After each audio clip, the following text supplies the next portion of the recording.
I'm Elizabeth Cook. I'm a Louisiana native, lived in the New Orleans area most of my life. I'm with the Emergency Committee to stop the Gulf oil disaster. In my opinion, restoration indelibly must be linked to the health of the people, and the health of the people are the red flag showing us our ecosystem is badly, badly damaged. And you know there are thousands of people becoming ill and have been ill on the Gulf Coast. Some have died. We've had deaths. We've had children becoming ill. We have residents on the Gulf Coast showing high levels of the toxins in their blood. This is a sure sign our ecosystem is in bad shape. And by the way, I thought it was a huge contradiction. You're talking about, our sportsman's paradise is no longer here, yet NOAA is one of the primary agencies that is encouraging folks to eat the seafood, that it's safe, okay? And the allowable levels of hydrocarbons in the seafood was raised for this oil disaster. The state of Louisiana is culpable in this, in that they are taking millions of dollars to urge people to come down here to swim and to fish in the water, to eat the seafood. And yet, it is our understanding, we've heard from many, many folks, that permits are being issued to allow the continued spraying of the dispersant in coastal waters. We have evidence of this, we have eyewitnesses. So you can get a funny look on your face, but we know it's happening. It's happening all up and down the coast, we believe. We know that also in the NOAA process that access to evidence is being blocked to independent scientists.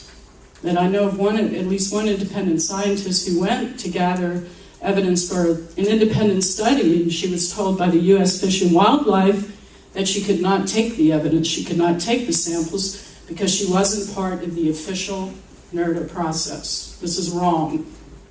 We need independent testing going on in addition to this process. The sense of urgency is not here. When does this process end? In 18 months? We need restoration now. Restoration should have started 6 months ago. You're going to do these studies. You don't really want to spend the money that's going to be needed to truly restore. And how do you restore at 5,000 deaths? I still didn't get my answer there.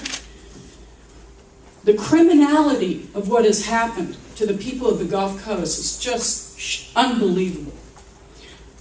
Janet Lipchenko, head of NOAA, declared that most of the oil was gone in August. This was a criminal statement because she knew, and we all know, that it isn't gone. It's still impacting the health of the ecosystem, the health of residents. What really needs to be restored is public trust, because public trust is destroyed in NOAA and all of the federal agencies that are responsible for protecting the environment and the health of the people. We really need to be talking to each other. We come here to these meetings and we hear the same lies. We need to be organizing with each other, meeting with each other, planning protests and direct action, because they're not getting the message. They're mistreating our workers. They're not paying the fishermen what they deserve. All of these federal agencies are connected. They're all doing the same thing, mistreating us, abusing us. Until we band together for protests and direct action, nothing is going to change. We will come here to hear these lies over and over again.